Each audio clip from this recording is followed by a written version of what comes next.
મનીષાબેન, bakery recipes બનાવવાની થોડી અઘરી લાગતી હોય છે વ્યુઅર્સને, અને એમાં પણ જ્યારે બેકરીમાં આવી રીતે નવી નવી વાનગીઓ સજાવેલી જોઈએ ત્યારે કાયમ એમ થાય કે કાશ આ વાનગીઓ ઘરે બનાવી શકાય. શું શીખવીએ છીએ આજે? જેવી રીતે કહ્યું બિલકુલ એવી જ રીતે બહારની આઈટમો જોઈને બહુ મન લલચાય છે અને આપણે ઓલવેઝ એ લોકોને હેલ્પ કરીએ છીએ કે કેવી રીતે સરસ રીતે ઘરે સિમ્પલ રીતે બનાવી શકાય છે. આજે બનાવવાના છે નટ ક્રમ્સ. આ એક ટાઈપનું બિસ્કિટ પણ કહેવાય છે અને એક ટાઈપનું લાઈક બ્રેડ ક્રમ્સ કહેવાય છે આને. ઓકે. એવી ટાઈપની એક સ્વીટ ડિશ છે. શું લઈએ છીએ સામગ્રી? મોડા બિસ્કિટનો ભૂકો છે, બટર છે, ડેસિકેટેડ કોકોનટ છે, અખરોટ છે અને રોટીન ઇન્ગ્રેડિયન્ટ્સ. અને કેટલી વારમાં તૈયાર થઈ જાય છે? બેકરી આઈટમ છે ને એટલે થોડીક એને વાર લાગે છે બનાવતા, બેક થતા. અદરવાઇઝ આખી રેસીપી 30 મિનિટ્સમાં રેડી થાય છે. ઓકે, તો ચલો ફટાફટ બનાવીએ. ચોક્કસ. વેરી ફર્સ્ટ આની માટે એક ડો બનાવવાનો છે, એ બનાવી લઈએ. માર્કેટમાં મોડા બિસ્કિટ અવેલેબલ છે, તો એમાંથી લગભગ 10 બિસ્કિટનો લઈ અને એનો ભૂકો કરી લેવાનો છે. આમ ફાઇન ભૂકો કરવાનો છે, એ લેશું. એકદમ ફાઇન પાવડર કરી દઈએ છે. યસ, એકદમ ફાઇન આવી રીતે સ્મૂથ પાવડર કરી લેવાનો છે. 2 ટેબલસ્પૂન બટર. અને છે ને ક્રમ્સ બનાવવાના છે, હાથેથી જ ક્રમ્સ બનાવવાના છે. ઓકે. બટર અને બિસ્કિટનો ભૂકો બંનેને એકદમ વ્યવસ્થિત મિક્સ કરી દઈએ છે. બિલકુલ આવી રીતે એકદમ ફાઇન ક્રમ્સ રેડી થવા જોઈએ. હા, આમ બટર દેખાવું જોઈએ એટલા ક્રમ્સ રેડી થવા જોઈએ. ઓકે. ક્રમ્સ રેડી છે. હવે જે આના ઉપર સ્ટફિંગ મૂકવાનું છે એ રેડી કરી લઈએ. 3 ટેબલસ્પૂન ડેસિકેટેડ કોકોનટ. ઓકે. સૂકું કોપરાનું છીણ છે. હાજી, એ લેવાનું છે. 2 ટેબલસ્પૂન કિશમિશ. 2 ટેબલસ્પૂન કાજુના ટુકડા. 2 ટેબલસ્પૂન અખરોટ. આ 4 થી 5 ટોફી ચોકલેટ છે જેમાં વચમાં કેરેમલ જેવું આવે છે, એના ટુકડા લેવાના છે. અને બરાબર મિક્સ કરી લઈએ પહેલા. ફૂલ ઓફ ડ્રાય ફ્રૂટ બની રહ્યો છે સ્ટફિંગ માટેનો મસાલો. યસ, મિશ્રણ રેડી છે. કન્ડેન્સ મિલ્કનો એક સોસ બનાવવાનો છે, એ બનાવી લઈએ. અડધો કપ કન્ડેન્સ મિલ્ક છે ને, આની કન્સિસ્ટન્સી જોવાની છે. આ જુઓ, આ પૂરી કન્સિસ્ટન્સી છે, રાઈટ?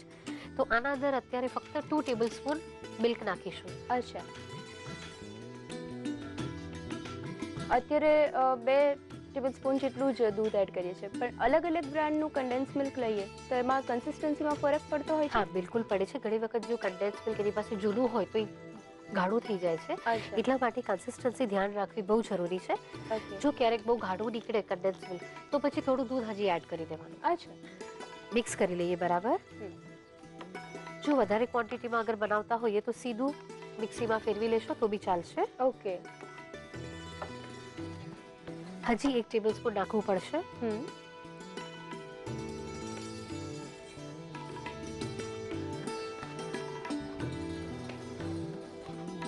આવી કન્સિસ્ટન્સી મળે ને ત્યાં સુધી મિલ્ક એડ કરવાનું છે. ઓકે. કાફી લિક્વિડ કન્સિસ્ટન્સી છે આ. હા, બધું રેડી છે. હવે એસેમ્બલ કરીએ. ઓકે. આ મફિન્સ માટેના બોલ્સ છે. સૌથી પહેલા આ જે બિસ્કિટનો ક્રમ્સ છે એ નાખીશું. અચ્છા. બિસ્કિટનો ભૂકો અને બટર એમાં એડ કરીને જે બનાવ્યું છે એ નાખીએ છીએ. બિલકુલ. કેટલું લઈએ છે? લગભગ એક મોલ્ડની સાઈઝ ઉપર છે. આના અંદર લગભગ 1.5 ટેબલસ્પૂન ગયું છે.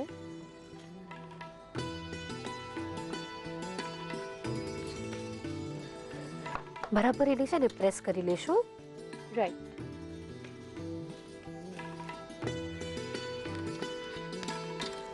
અત્યારે પેપરના જે મોલ્ડ મળતા હોય છે રેડી, એ જ લઈએ છે. હાજી. એ સિવાય પણ જે મફિન્સના મોલ્ડ અલગ અલગ મટીરિયલના હોય છે એ લઈ શકાય? બિલકુલ લઈ શકાય છે, એમાં પણ થઈ શકે છે. ઓકે. આ જે લિક્વિડ બનાવ્યું છે એ નાખીશું.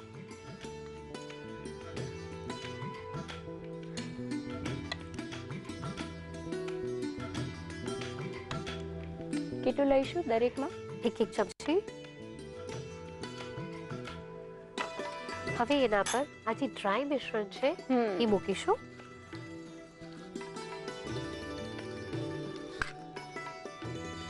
લગભગ 2 ચમચી જેટલું નાખ્યું છે. ઓકે. કમ્પેરેટિવલી બહુ જ ઇઝી કહી શકાય આ વાનગીને, કારણ કે આમાં કોઈ ડો તૈયાર નથી કર્યો, વધારે કોમ્પ્લિકેટેડ ઇન્ગ્રેડિયન્ટ્સ નથી કે મેથડ પણ એકદમ ઇઝી છે. બિલકુલ, અને બહુ ટેસ્ટી છે. ઇવન ટ્રાવેલિંગમાં લઈ જાઓ, બાળકોને ટિફિનમાં આપો, બહુ ફાઇન લાગે છે. ઓકે. આવી રીતે પોણા ભાગ સુધી ભરી લેશું. ઓકે. એના ઉપર ફરીથી કન્ડેન્સ મિલ્કવાળું મિશ્રણ પાથરીશું. ઓકે. આ વખતે કેટલું લઈએ છે? આ છે ને અંદર લાઈક એબ્ઝોર્બ થવું જોઈએ. અત્યારે 1 ટેબલ સ્પૂન નાખીશું, પછી હજી થોડું લાગશે તો નાખીશું. ઓકે.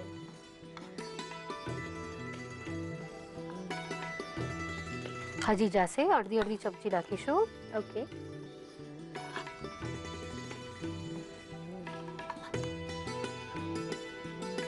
જો આવી રીતે છે ને ઉપર સુધી લિક્વિડ દેખાવું જોઈએ બરાબર. ત્યાં સુધી. ઘણી વખત મોલ્ડ મોટા હોય તો પછી વધારે બી નાખવું પડે. અચ્છા. આ બધાની ફેવરેટ તારી અને મારી પણ ચોકલેટ ચિપ્સ છે. ચોકલેટ ચિપ્સ એ નાખીએ.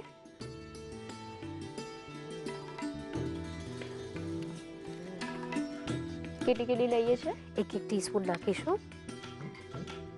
સ્પ્રેડ કરી દઈશું એવી રીતે બધે.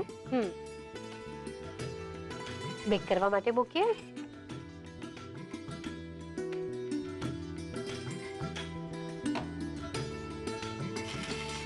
પ્રી હીટેડ ઓવનમાં 200 ડિગ્રી ઉપર લગભગ 15 થી 20 મિનિટ માટે બેક કરશું. ઓકે. બરાબર 20 મિનિટ બેક કર્યું છે. આવી રીતે ફાઇન એના પર બ્રાઉન કલર આવી જવો જોઈએ. હા, ત્યાં સુધી એને બેક કરીશું. એની ઉપરની સપાટી જોઈને જ લાગે કે બરાબર થઈ ગયું છે હવે. બિલકુલ.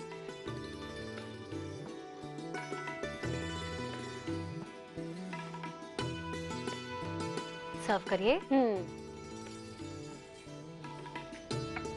બેક કરીને તૈયાર છે નટ ક્રમ્સ, જેને આરામથી 4-5 દિવસ બહાર જ સ્ટોર કરી શકાય છે.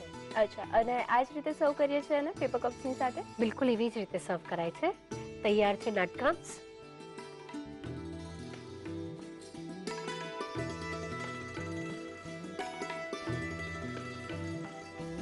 નટ ક્રમ્સ બનાવવા માટે જોઈશે ક્રમ્સ બનાવવા માટે મોળા બિસ્કિટ 10 નંગ, બટર 2 ટેબલસ્પૂન, ટોપિંગ કરવા માટે સૂકા કોપરાનું છીણ 3 ટેબલસ્પૂન, કિશમિશ 2 ટેબલસ્પૂન, કાજુના ટુકડા 2 ટેબલસ્પૂન, અખરોટના ટુકડા 2 ટેબલસ્પૂન, ટોફી ચોકલેટ 4 થી 5 નંગ. સોસ બનાવવા માટે કન્ડેન્સ મિલ્ક અડધો કપ, દૂધ 3 ટેબલસ્પૂન, ચોકલેટ ચિપ્સ 2 થી 3 ટેબલસ્પૂન. નટ ક્રમ્સ બનાવવા માટેની પદ્ધતિ: સૌપ્રથમ એક બાઉલમાં મોળા બિસ્કિટનો ભૂકો લઈ એમાં બટર મિક્સ કરો, ક્રમ્સ બનાવો. અન્ય બાઉલમાં સૂકા કોપરાનું છીણ, કિશમિશ, કાજુના ટુકડા, અખરોટના ટુકડા, ટોફી ચોકલેટના ટુકડા લઈને મિક્સ કરો, ટોપિંગ તૈયાર કરો. અન્ય બાઉલમાં કન્ડેન્સ મિલ્ક લઈ એમાં દૂધ મિક્સ કરી સોસ બનાવો. હવે મોલ્ડમાં બિસ્કિટના ક્રમ્સ લઈને હળવા હાથે દબાવીને ત્યારબાદ એના પર તૈયાર કરેલો સોસ રેડી તૈયાર કરેલું ટોપિંગ ઉમેરો. ફરીથી તેના પર સોસ રેડી ચોકલેટ ચિપ્સ ઉમેરો. હવે પ્રીહીટ કરેલા ઓવનમાં 15 થી 20 મિનિટ માટે 200 ડિગ્રી પર બેક થવા દો. બેક થઈ જાય પછી સર્વિંગ ડિશમાં લઈને સર્વ કરો.